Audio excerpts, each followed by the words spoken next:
The little engines were busy clearing their railroad of leaves and broken branches. Peter, Sam, and Rusty often worked together. One day, Rusty helped Peter Sam to a water tower.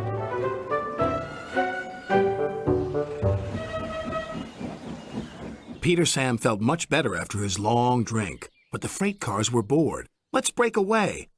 Their loads were heavy and the couplings old. One snapped.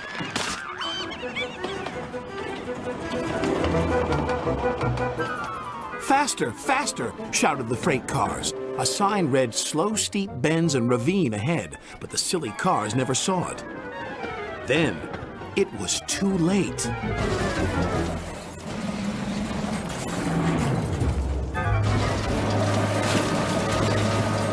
Peter Sam arrived at the scene of the disaster.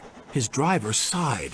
This was our fault. We didn't secure them properly. We'll have to get help to pull them out. Sir Topham Hatt will be very annoyed. And he was. You will work in the yards until I can trust you again. Duncan was delighted with Peter Sam's dilemma. Fancy not securing your freight cars on a hill. They'll come back to spook you and your special funnel. Woo! And who's to say you're not afraid of ghosts? Snapped Rusty. Ghosts? Things that go bump in the night? Rubbish! Well, I'll tell you a story that will make your funnel quiver, Rusty said. A long time ago, a little engine was returning home. It was a misty, moonlit night. Suddenly, the engine lost control and plunged over the side into the swamps below.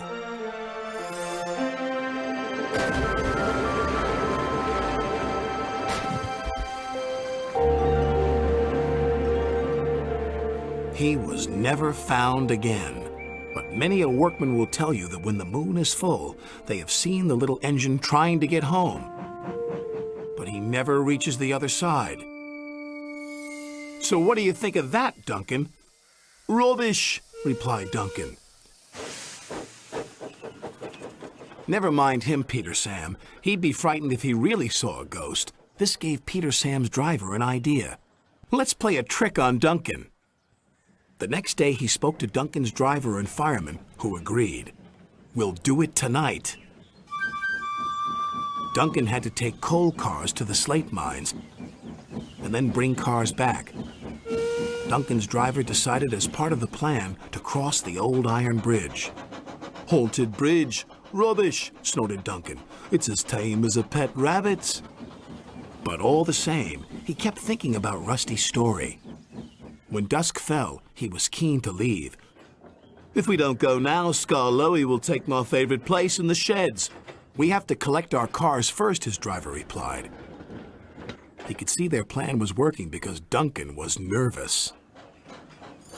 When night fell, they set off.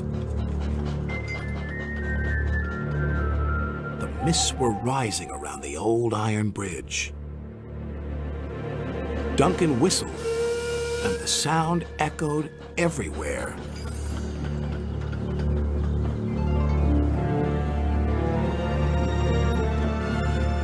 Then, ahead, he saw flickering lights. His driver knew they were only insects that shine brightly at night, but to Duncan they looked like an engine.